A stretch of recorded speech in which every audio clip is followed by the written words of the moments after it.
author, columnist, editor-in-chief of LibertyNation.com, talk show host, and conservative policy advocate. We dismiss history at our peril. Liberty Nation Radio with Mark Angelides.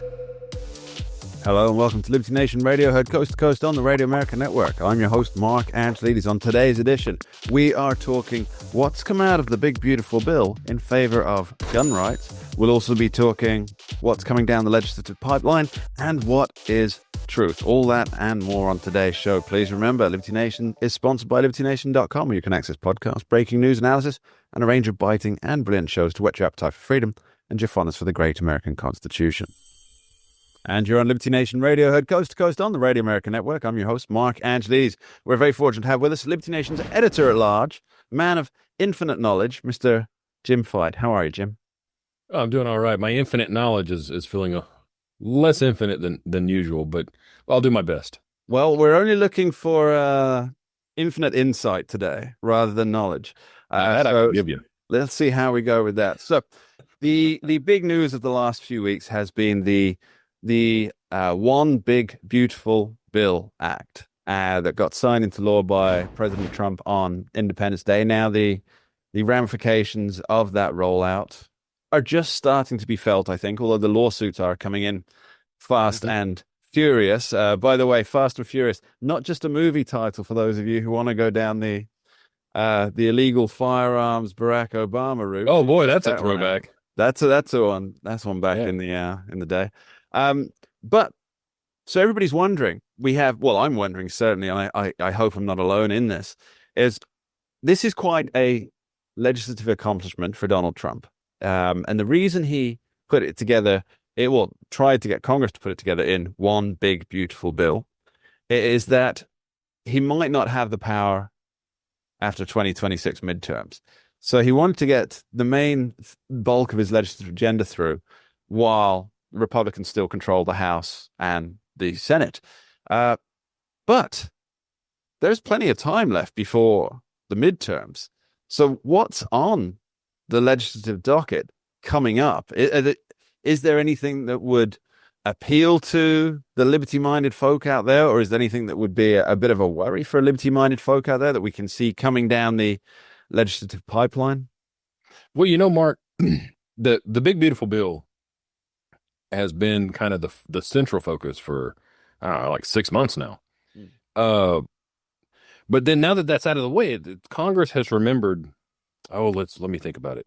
It seems like they finally remembered isn't there this country over in Europe that's having some problems with their neighbors? Like all of them? Yeah. No, so Ukraine and Russia, is finally back on the congressional docket. It's just funny to me. It kind of reminds me of the meme where, you've got somebody helping somebody else from the pool, but then there's a chair with a skeleton down at the very bottom, and you label it appropriately. It's like Ukraine and Russia has been the chair at the bottom of the pool until now. But anyway, so Congress is working on a new round of sanctions against Russia. Okay. That, according to Senate Majority Leader John Thune, has roughly 80 supporters. I mean, it should pass the Senate at least fairly quickly. They're just waiting on Trump's word, for him to say go, basically. And but also there's word of some legislation in the works, and we don't really have any details yet because this is being hashed out between the White House and Congress. That's supposed to empower the president to hit Russia a little harder somehow, put a little more pressure. That's super vague, and I have no idea what that's actually going to flesh out to be. But that's so I've been looking into this actually, and it seems that Donald Trump is a little annoyed with Vladimir Putin, at least at the time of recording, in terms of his unwillingness to come to the table with at least reductions on what's happening between the two countries.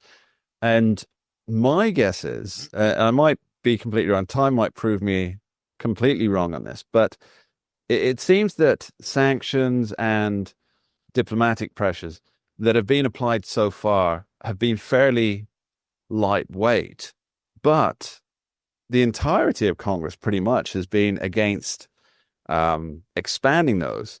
And I think what it takes is actually the president to say, this is what we want to do, because obviously this has been an ongoing war for years now. Oh, yeah. And there was, under Joe Biden, we had a lot of tough talk, not tough enough to retaliate. Plenty of red lines. Plenty of red lines. Well, everybody remembers Barack Obama's lines in the sand with Syria that really were. It kind of puts proof to the term lines in the sand, because you can just scuff those out.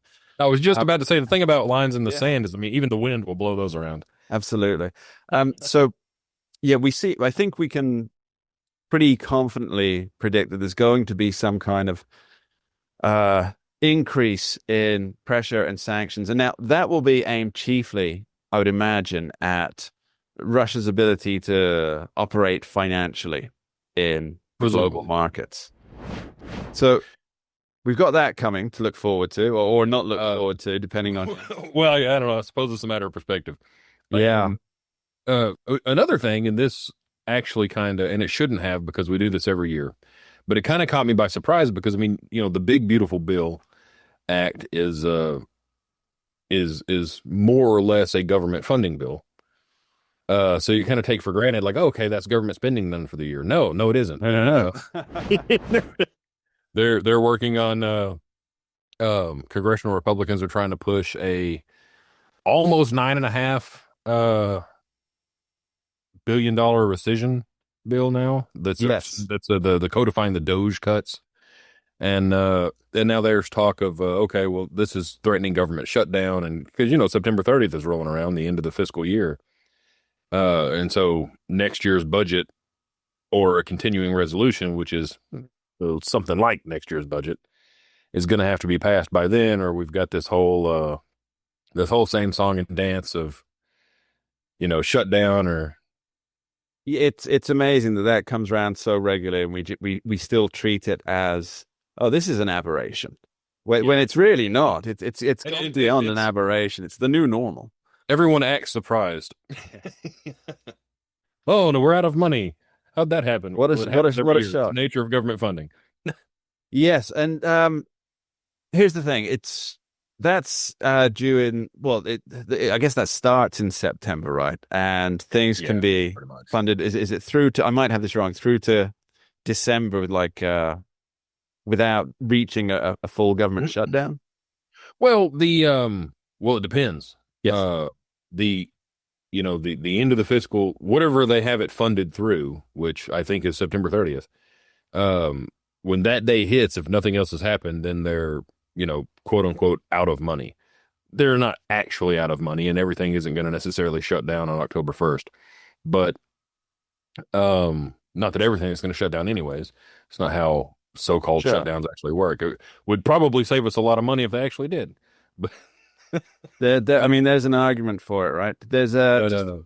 Sorry, on that note. Yeah, go ahead. Ireland went, I think it was 2 years without actually having a government in place, and things seem to run pretty well. Yeah, imagine that. I know, it's shocking, right? It's almost as though, was it Ronald Reagan who said the solution to government problems is not more government? Yeah. Well, you don't have to look very hard to find government solutions to problems that were created by government solutions to problems that were created by government solutions. It's the infinite regression, or the turtles all the way down theory. That's something fun to look up for our listeners. You could, right? I guess for some folks you can call it job security. Sure. But anyway, so that's going to be, that's they can pass a continuing resolution, which is what's been happening here lately, to kick the can down the road, maybe a few months, maybe, half a year, maybe a whole year. It depends. And eventually, I mean, we've all seen this movie before, right? Like they're going to draw it out to the very brink, to as far as they possibly can. There's going to be threats of shutdown. There might even be a short-term temporary shutdown. Something will get passed. Nothing will really change, except that it will cost us more money in the end. And, that's the cycle. That's how it's been going. And it's what I expect to happen in the near future. We're going to be talking something slightly more positive after this short break with Jim Fight. Don't go anywhere. We dismiss history at our peril. Liberty Nation Radio with Mark Angelides. And you're back on Liberty Nation Radio. I remain Mark Angelides, and we're continuing our conversation with Liberty Nation's editor-at-large, Jim Fight. Jim, thanks for sticking around. Now, I did promise our audience something a little more positive, and for me and for you, I do believe that anything that bolsters gun rights in the United States, or anything that bolsters any aspect of the Constitution really in the United States, is a positive development. And there's something brewing with gun rights, isn't there, because of the passage of the big, beautiful bill? Yes, there is. The House passed one version of the bill, and then, of course, it was drastically changed in the Senate. And part of those changes were because of the Senate parliamentarian, who's kind of a rulemaker appointed by the Senate Majority Leader. Not every time they turn over the Senate necessarily, but just for as long as that person holds the job.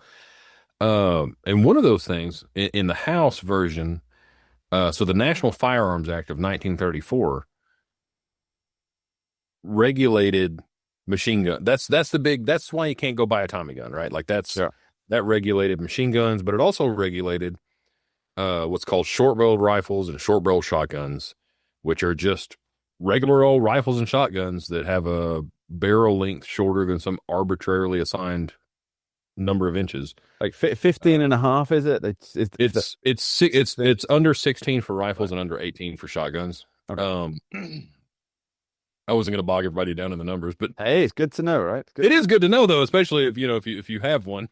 I can hear hundreds of thousands of Americans reaching for their tape measures right now. Right? Yeah. Well, it's crazy, and I was talking to I was actually talking to our executive director Lisa Donner, and about this a few days back, and it's like, the crazy thing is you could build a rifle. You can get rifle kits and build your own rifle, which is very popular, especially in the kind of the AR community. You can build you a rifle. That's Armalite rifle rather than Aribus, I think. Exactly. Yeah. Yeah. Yeah. Well, I don't know. There's a lot of those guys in Arizona too. But anyways, yeah. So put you an 18-inch barrel on there. Great, you got a rifle. But if you take that barrel off and put a 14-inch barrel, you've got a felony. Unless you've registered it. And what makes it even more ridiculous is on that same build, well, you take the buttstock off and go with a pistol build, and your AR is now pistol. And once again, legal. It's definitely some arbitrary rules. But to get back on not the rabbit trail too far down into gun nerddom. So the big beautiful bill passed by the House actually removed short-barreled rifles, short-barreled shotguns, and silencers from the NFA entirely. Okay. Or would have if they were passed. So in other words, you could just buy or build these guns that were at one point classified the same way as a machine gun, even though mechanically it's no different from any other rifle. The Senate parliamentarian ruled, well, that's a violation of the Byrd Rule. And the Byrd Rule is this rule that come out of the 70s. Specifically to budget reconciliation bills, which are, normally, boy, there's a lot of backtracking to get to the basic input, right? So in the Senate, we have this, the process of invoking cloture to avoid to end a filibuster, which is why we get the idea of like, okay, well, legislation requires 60 votes to pass in the Senate instead of just 51. Well, budget reconciliation allows you to make a budget bill specifically dealing with federal revenue and spending, and bypass that process and just pass it with a simple majority. Well, the Byrd Rule says nothing that isn't strictly budget related can be included. So she rules that this removal of these items from the NFA violates the Byrd Rule. Well, now here's the problem with that. And so that's in the version that got passed and signed into law. But here's the problem with that. In 1937, the Supreme Court ruled that the NFA was constitutional because it absolutely is a tax. In fact, it was structured, and the circle closes, right? Yeah, it was structured as a tax because they knew that it wouldn't pass muster any other way. And so now, so what? How do you square that circle, right? So now, Sure. there's actually a lawsuit where gun advocates are suing because this this incongruency, right? We have these items that were supposed to be removed from the NFA. Well, they can't be because they're not a tax. Well, why can't they be? Because the Supreme Court already said it is a tax. And so the eventual process, what actually happened in the bill that passed, the big beautiful bill that passed, was they just reduced that $200 fee that you would have to pay to register it down to $0, which I mean, what's a $0 tax, right? So that kind of guts it on another level. But so gun advocates are suing to have these items removed from the NFA. Right. Let me just clarify this for my own mind. So, 1934, it comes in saying you can't have this, that, and the other, and it's sorry that it's you done. Can have it. They can't ban you from it. Sure. You just have to pay the tax and get on the Federal Register. And then in 1937, the Supreme Court ruled that because it's a tax and taxes are levied by Congress, that it holds. It's therefore constitutional. Right. And now Congress has just passed, and Donald Trump signed that there's a zero tax on it, and therefore it actually does this mean? Well, I guess this is the lawsuit's claim, is that therefore it no longer exists, and therefore it's no longer a constitutional thing because it's a $0 tax, right? Yeah, wrap your mind around that one. It's a brain bender, isn't it? But it is. It is a brain bender. However, legislation, court cases are often brought forward and designed and enacted through circuitous means. It's not always a straightforward thing. Like, I mean, even the passage of it was ruled constitutional by the 1937 Supreme Court because it was a tax levied by Congress. Yep. And in fact, it was actually the original legislation was built on the legislation that reclassified certain drugs into controlled substances as a tax issue. Right. So what does this...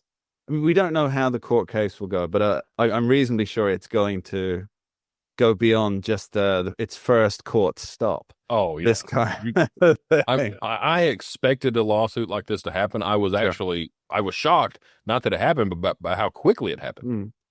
Well, this kind of people are preparing for these things. There are so many organizations out there that are looking to protect American Second Amendment rights, and they're looking for, I guess you'd call it chinks in the armor for how to proceed with them. So they probably had the people who are bringing this forward. They've probably had something like this in place already.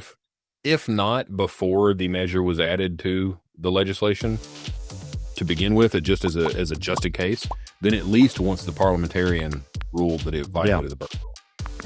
At that point, wheels were spinning and pens were scribbling on paper. I mean, people were working on this at that point. Yep. James Fight, thanks ever so much. Really appreciate you being here. Appreciate it, Mark.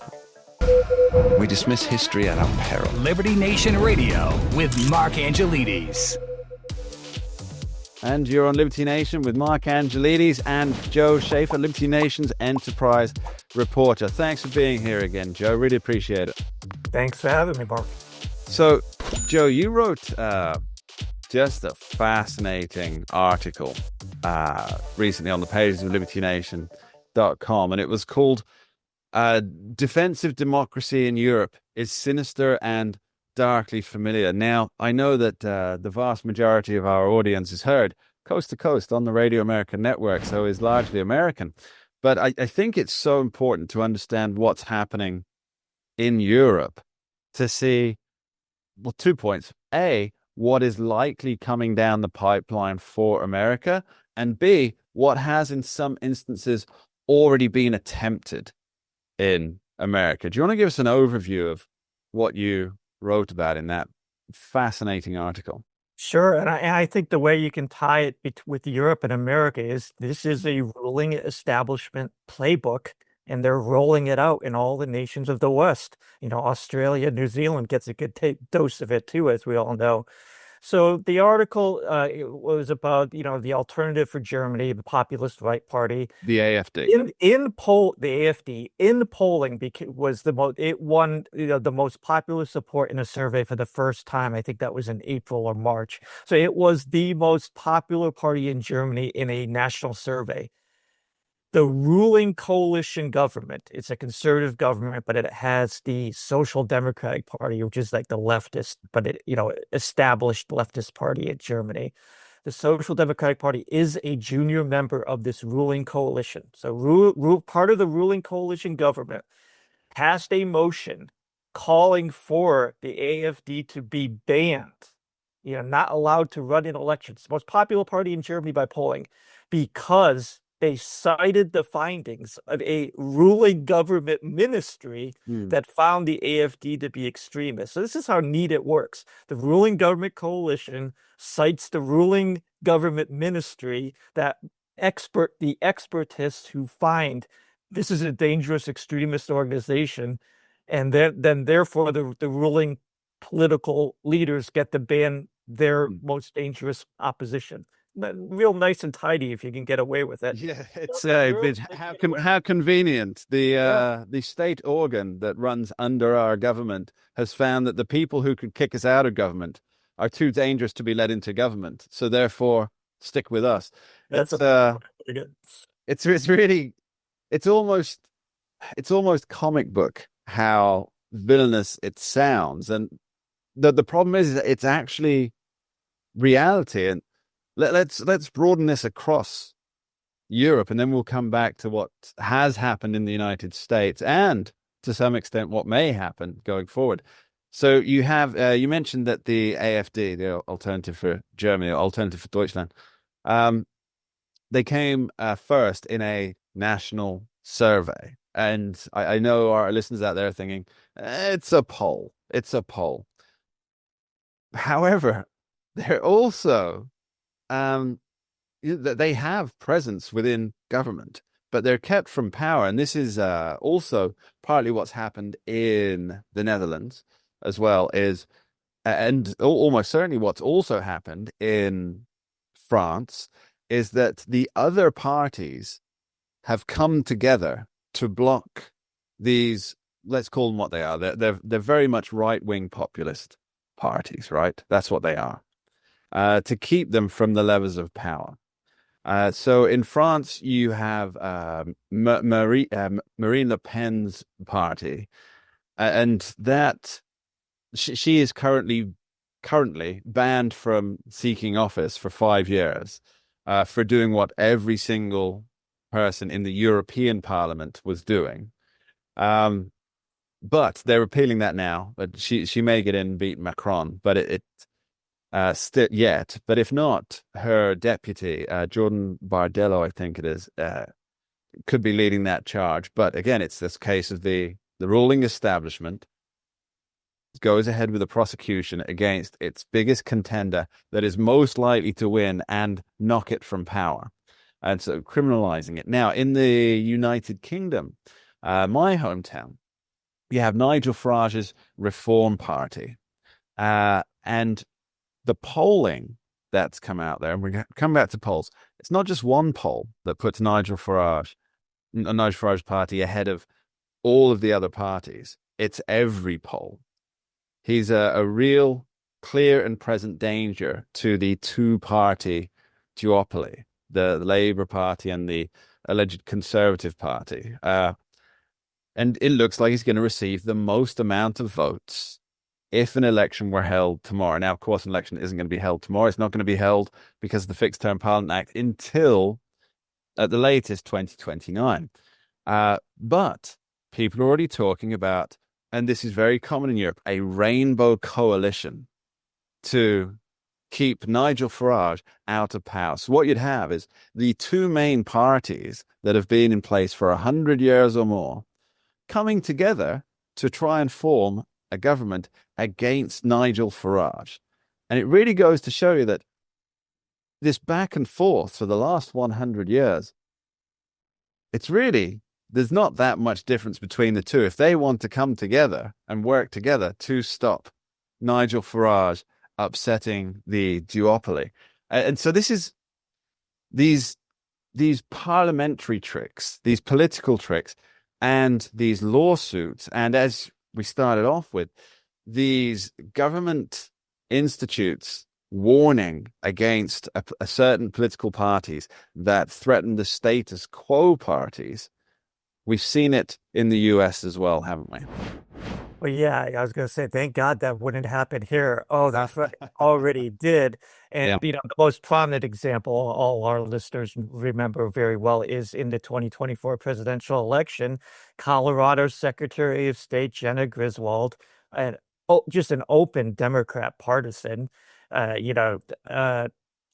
tried to get Trump removed from the ballot in her state. And how did she do it? She cited the findings of federal judges who are openly antagonistic to Trump, who declared he is an insurrectionist. So, well, we've got these official findings, he's an insurrectionist, and I know that I can keep insurrectionists off the ballot. Therefore, I can put my political enemy off the ballot. And she got the Colorado State Supreme Court to actually go along with this. This is how dangerous it is. It's amazing that it actually got that far, and the U.S. Supreme Court, overturned it. Of course, Trump got 1.5 million votes, or 45% of the vote or something. So we're talking about over 1 million people in Colorado being disenfranchised by these actions, and it's done by citing these official government findings, declaring their political opposition to be extremist, insurrectionist, however you want to call it. Yeah, it's now here's the thing that so many people fail to take into account when they're getting involved in these kind of shenanigans, is that if you do it to somebody, somebody will do it to you. And so the idea that somebody can be barred from running for office based on partisan nonsense, really. Let's call it what it is. A partisan setup is, I mean, it's anathema to how any country should be run. It's not civilized. Is my issue with it. It's just not civilized. But you have to go much further than that. You can't just ban the political party.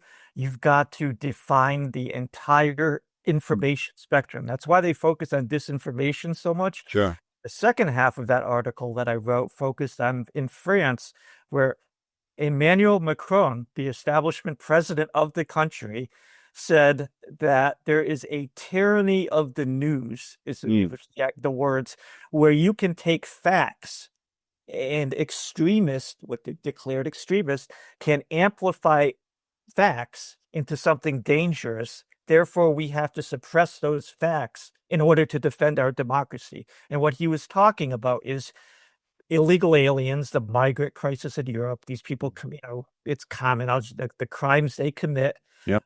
If those crimes are reported in the media, that emboldens the extremists and that threatens democracy. Therefore, we have to prevent these facts from being platformed at the major media. It's like, whoa, that would never happen in America. Of course, we know that happened with Facebook and Twitter during the Biden years. It's still happening. They still want it to happen. Barack Obama just gave a speech June 17th in Connecticut where he said, everyone's entitled to their opinion, but you are not entitled to have what you think are the facts amplified on big media and social media platforms. So they want to have the ability to define the facts of themselves, how they're presented to the people, and anything, even if it's factually correct, anything that is a danger to their established power, they can declare out of bounds in the name of saving democracy. And they really think this way, and they want to do it. They already tried to do it. They are going to keep trying to do it in America again. And that is the big warning for Europe. It's not going away. It hasn't stopped. These people are going to keep doing this again in America sooner rather than later. We're going to take this conversation to another level and repeat Johnny Cash's infamous question. What is truth? After this short break, don't go anywhere. We dismiss history at our peril. Liberty Nation Radio with Mark Angelides. And you're back on Liberty Nation Radio. I remain your host, Mark Angelides. We're continuing our conversation with Liberty Nation's enterprise reporter, Joe Schaefer. Thanks for sticking around, Joe.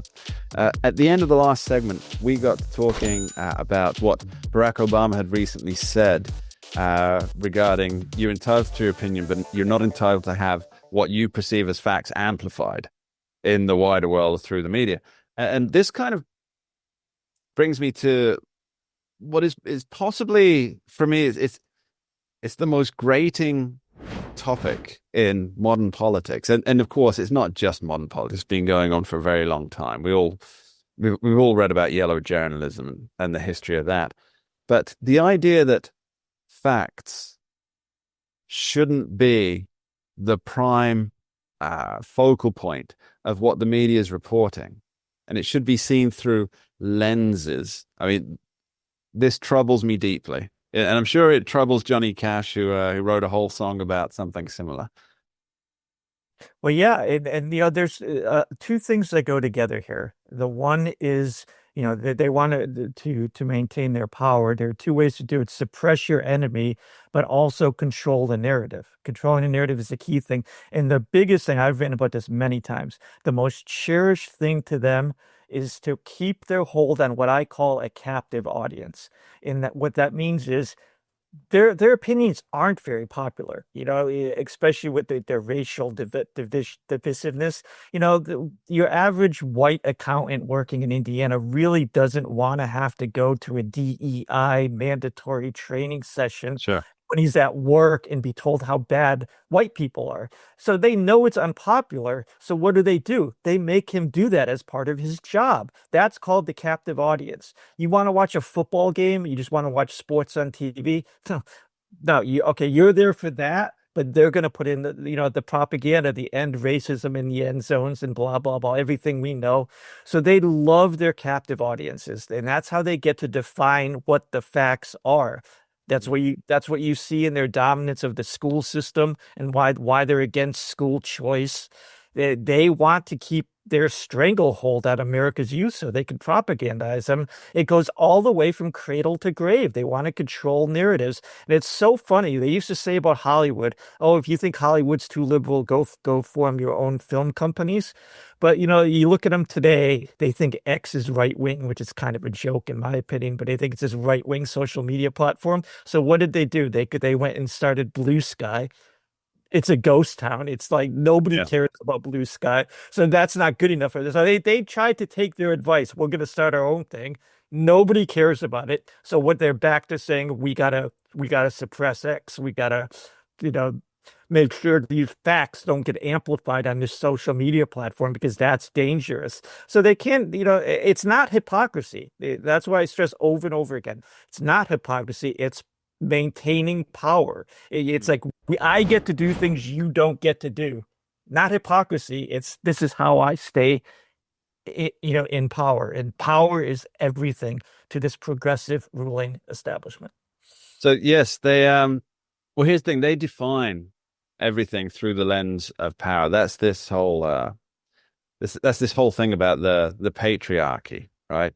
That they see that as the defining element of the patriarchy is power over somebody else. And that's just not true. That's not how relationships actually work in the real world, right? Because imagine if, let's say you're a husband, father, and the way that you lead your life is by exerting your power and your influence over your wife or over your children. How is that going to work out for you? I can tell you it would not work out that well for most married men. It's a myth. It's a myth. And of course, you have people who run companies, men who run companies. If they try and exert a dominance, if they try and do a dominance situation over their employees, well, their employees are going to go somewhere else pretty darn quick. And so this whole idea that relationships are based on dominance it's such a false idea, and it's such an easily disproven idea because you have friends, right? Are those relationships based on power dynamics? Are they based on dominance of one over the other? Of course not. You fall in love with somebody. Is it based on your dominance over them or their dominance over you? For some people, perhaps. But for the vast majority, that's not just the reality. So the people who say these kind of things, that they say everything is about a dominance, just imagine what their lives must be like if all their relationships are governed by this idea of dominance within a power structure. It's tragic. And as you point out, they're trying to convince everybody, cradle to grave, all the school systems, the work environments where that people are forced to go on mandatory racial awareness training, mandatory sexual behavior trainings. They're trying to enforce that this is what reality is, and it's just not the case. That's not the world. And in many ways, I feel sorry for the people who feel that that is the world that they live in, because it's a prison of their own making, and the only way to get out of it is to realize that that's your opinion, that's not a fact, which brings us nicely full circle. It's also very dangerous for the rest of us, because there is two words to describe this, and it's the only two words that describe this: cultural Marxism. Yeah. For the committed social revolutionary, nothing is outside of destroying the established system. Everything, every single aspect of your life must be deployed in overthrowing the current system. And so that ends in a shot to the back of the neck. We learned that in the Soviet Union. If you are deemed to be upholding the system in your relationship, in the way you run your family, in the way you run your company, you will get shot in the back of the neck. That is the end result of everything you described. I always tell people this. It always, when do you know that it's gone wrong? When they start digging the mass graves, which is, it always happens. But just to close up on that point, you say that everything has to bow to that system. There was somebody else who had that idea, and it kind of flies in the face of people saying this is left, this is right. But that was Mussolini, who said nothing outside the system, everything within the system. What did he call that again, Joe? Please remind me. Fascism. Fascism is what that was. I consider communism to be the greatest evil of all time.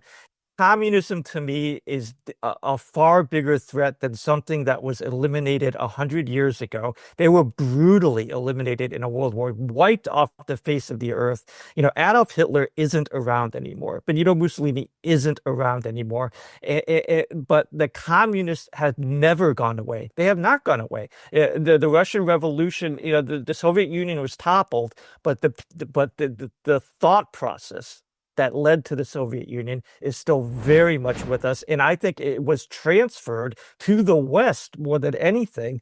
So culturally, you see it more in the West today than you do in the former Soviet Union, which is kind of amazing, which is why Eastern Europe is actually doing more to defend basic freedoms in Europe than Western Europe. But in the Cold War, it was the exact opposite. They know where it went.